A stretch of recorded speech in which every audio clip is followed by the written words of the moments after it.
Josh Mercer's back, vice president at Catholic Vote, that Joe Biden's FBI actually did target traditional Catholics, and they just lied about it. So, how you doing, Josh?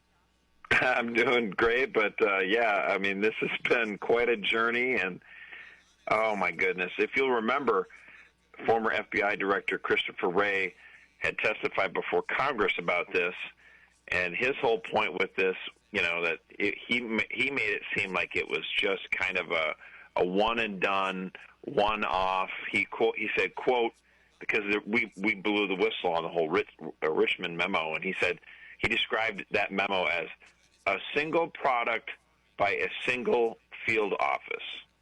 And then he said that was immediately, quote, withdrawn and removed from the FBI systems. Well, that was all just a lie.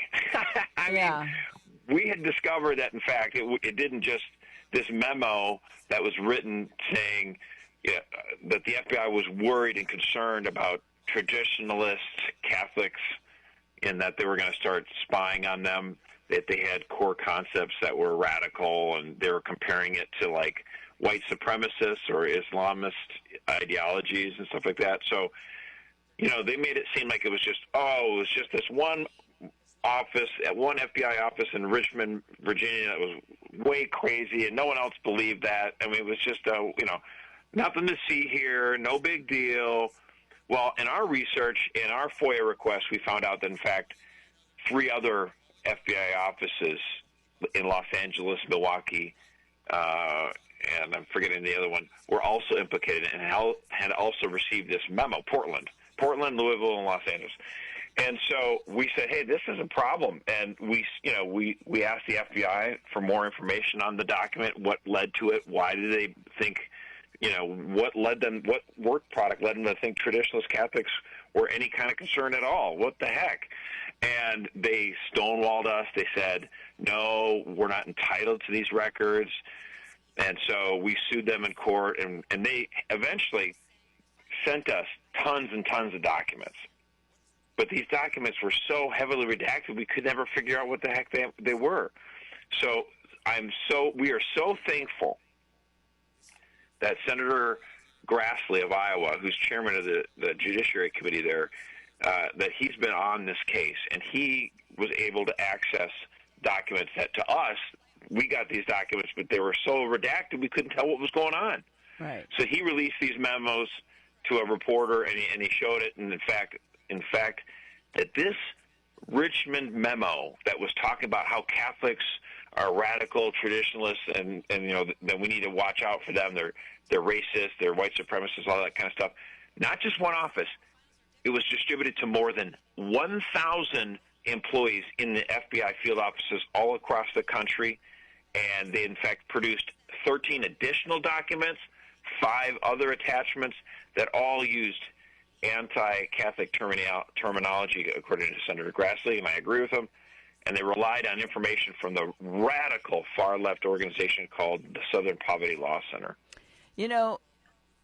For years, we were trying to say that they're targeting, and it was like, oh, no, just look at the right hand, don't watch what the left hand's doing. And that's kind of how Democrats operate. That's what they do. But they do pick on groups, and they do target groups. They just lie about it, and they expect nobody's going to keep up the fight because it's exhausting and it's expensive. So they get away with it a lot of the time. You are right. You are right. It is very exhausting. It is very frustrating, and it takes months and months and years. And we had to sue them, using the Freedom of Information Act, and we had to get a judge to order them to give us these records. And then the records come back, and this is in 2024, and the records are so redacted, there's almost nothing we can discern from this or use. And if you look at those documents that they finally had to give us that were so redacted, and then the documents that Senator Grassley came up with that were so much better and actually told the truth, and we're thinking to ourselves now, well, wait a minute, why didn't you just release those documents to us then? But here's the deal.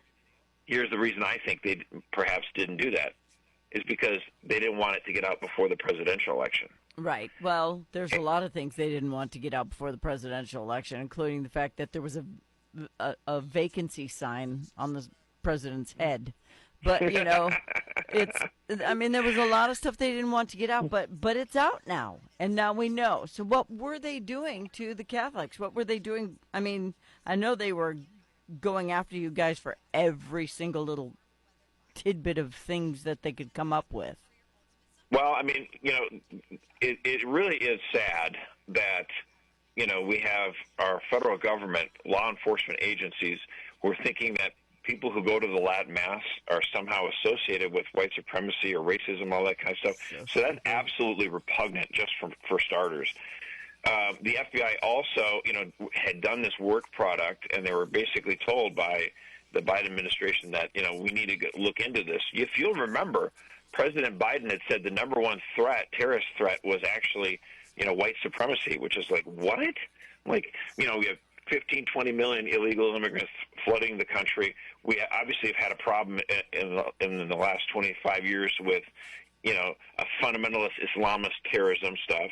And so, but you think white white supremacy is the number one problem? I mean, I'm not saying that there isn't a problem there, but maybe it's like tenth. I mean, it's absolutely shocking to us that he said that. But the FBI, under his administration, got the memo, and they authorized the use of undercover agents to infiltrate our churches, our parish schools, and even diocesan offices. They were authorized to do that. I don't know how many of them succeeded in getting in there, because that's what we're trying to find out. We want to know what's going on. This is a frontal assault on our First Amendment right to practice our religion, and it should horrify every American, not just Catholics. Everyone should say this can't happen again, and we're calling on FBI Director Kash Patel to make public the measures his agency is going to take to make sure not only are these directives against traditionalist Catholics immediately rescinded, their authors of these work product memos should be fired, and any ongoing surveillance of Catholics brought to a halt, and an apology to Catholics for what was done. That's what we think is a bare minimum.